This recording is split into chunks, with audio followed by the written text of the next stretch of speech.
Welcome to புவர்மேன்ஸ் kitchen. இன்றைக்கி நம்ம வந்து உருளைக்கிழங்கு முருங்கைக்காய்லாம் வச்சு ஒரு டிஃப்ரெண்ட்டான முறையில் எறா தொக்கு செய்கிறத பற்றி பார்க்கலாம். கடுகு, ஜீரகம், வெந்தயம்லாம் போட்டு இஞ்சி பூண்டு பேஸ்ட் ஒரு 2 டீஸ்பூன் போட்டு நல்லா வதக்கலாம். கொஞ்சம் கருவேப்பிலை சேர்த்துட்டு கொஞ்சம் நேரம் கழித்து கொஞ்சம் வெங்காயம் சேர்த்துக்கலாம். வெங்காயம் நல்லா வதங்கட்டும். வதங்கிறதுக்கு வந்து உப்பு போட்டிங்கன்னா கொஞ்சம் வேகமாக வதங்கும்.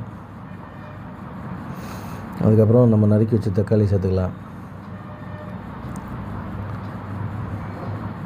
தக்காளி வெங்காயம் நல்லா வதங்கணும். உருளைக்கிழங்கும் முருங்கைக்காவும் நீங்கள் வெட்டி வச்சுக்கோங்க. தக்காளிக்கு அப்புறம் பச்சை மிளகாய் ஒரு 4-5 சேர்த்துக்கலாம். இப்போ உருளைக்கிழங்கும் முருங்கைக்காவும் அதோட சேர்த்து நல்லா கிண்டிக்குங்க. நம்ம வீட்டில் யூஸ் பண்ணுற குழம்பு மசாலா தூள் வந்து ஒரு 2 டீஸ்பூன் போட்டுக்கலாம். அதை நல்லா கிளறி விட்டுட்டுங்க. கொஞ்சம் மஞ்சள் தூள்,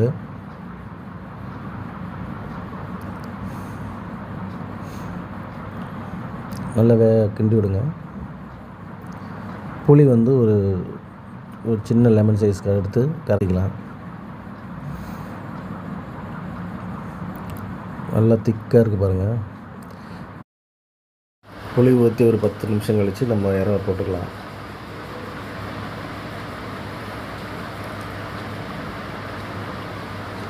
இறா போட்டு நல்லா கிண்டி கொடுங்க.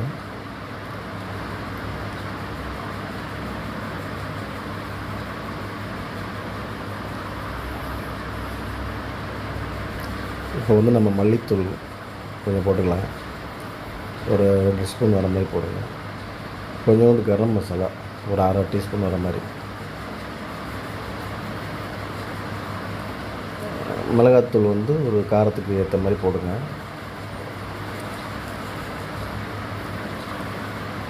போட்டு எல்லா மசாலாவும் நல்லா சேர்ந்து வர மாதிரி கிளறுங்க. தண்ணி இதில் ஊற்றணும் அவசியம் இல்லை. இதில் இறால இருக்க தண்ணியே வந்து உங்களுக்கு வந்து நான் இதில் தண்ணி ஊற்றவே இல்லை, மட்டும்தான் சேர்த்துருக்கோம். அதில் இருக்க தண்ணியே பாருங்கள் எப்படி இருக்குன்னு.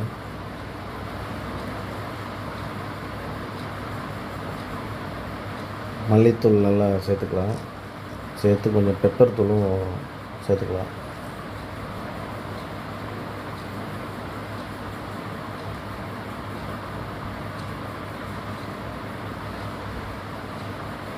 அவ்வளோதாங்க. பெப்பர் தூள் சேர்த்து நல்லா கிளறி விட்டுட்டு ஒரு 10 நிமிஷம் நீங்கள் சிம்மில் வச்சு இறக்கிடுங்க. சுவையான இறா தொக்கு ரெடி. நீங்களும் ட்ரை பண்ணி பார்த்துட்டு கமெண்ட்டில் சொல்லுங்கள். நன்றி.